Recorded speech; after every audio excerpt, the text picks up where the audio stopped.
याचा सर्वात मोठा अपूर्णांक कोणता? दिलेले पर्याय 4 आहेत आणि ह्याच्यात तुम्ही विचारलेले सर्वात मोठा अपूर्णांक कोणता?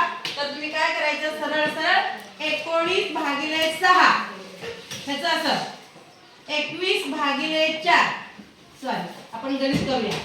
6 त्रिक 18 90 ना 8 गेलं 1 एकात ने 1 गेले 0 दशांश चिन्ह घेऊन आपण ते 0 घेऊया.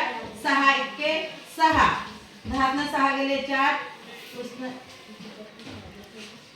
6 6 36 10 ना 6 गेले 4 हातचावला 1 4 ना 4 गेले 0 0 घेतलं आपण 6 6 36 म्हणजे असंच येणार आहे. 10 ना 6 गेले 4 4 ना 4 गेले 0 म्हणजे 3 दशांश चिन्ह 1 6 6 चं उत्तर आलेलं आहे.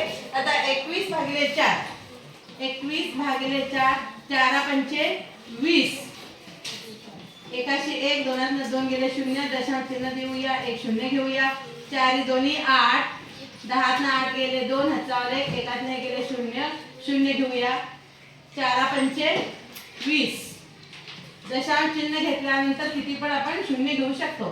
0 0 0 दोनात 2 गेले 0 याचं उत्तर आलंय 2 दशांश चिन्ह सॉरी 5 दशांश चिन्ह 2 5.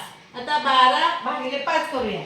12 भागिले 5 5 दोन्ही 10 दोनाशी 2 एकात नाही गेले 0 दशांश चिन्ह 5 चोक 20 0 दोनात 2 गेले 0 याचं उत्तर आलंय 2 दशांश चिन्ह 4.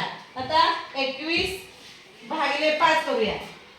21 भागिले 5 5 चोक 20 एकाशी 1 दोनात 2 गेले 0 दशांश चिन्ह घेऊया इथे 1 0 5 दोन्ही 10 याचं उत्तर आलंय 4 दशांश चिन्ह 2. पाहिलं 3 दशांश चिन्ह 1 6 6 दुसरं आहे 5 दशांश चिन्ह 2 5 2 दशांश चिन्ह 4 4 दशांश चिन्ह 2. पाहिलं दशांश चिन्हाच्या इकडे कितीही संख्या असते तर ते धरू नका तुम्ही. दशांश चिन्हाच्या अलीकडे कोणती संख्या मोठी आहे तो अपूर्णांक मोठा. आता 3 5 2 4 यापैकी हा आपल्याला मोठा दिसतो म्हणजे 5 दशांश चिन्ह 2 5 कशाचं उत्तर आलेलं आहे 2 नंबरचा. 21 अंश छेद 4 चं उत्तर आहे 5 दशांश चिन्ह 2 5 म्हणजे हा अपूर्णांक सर्वात मोठा आहे.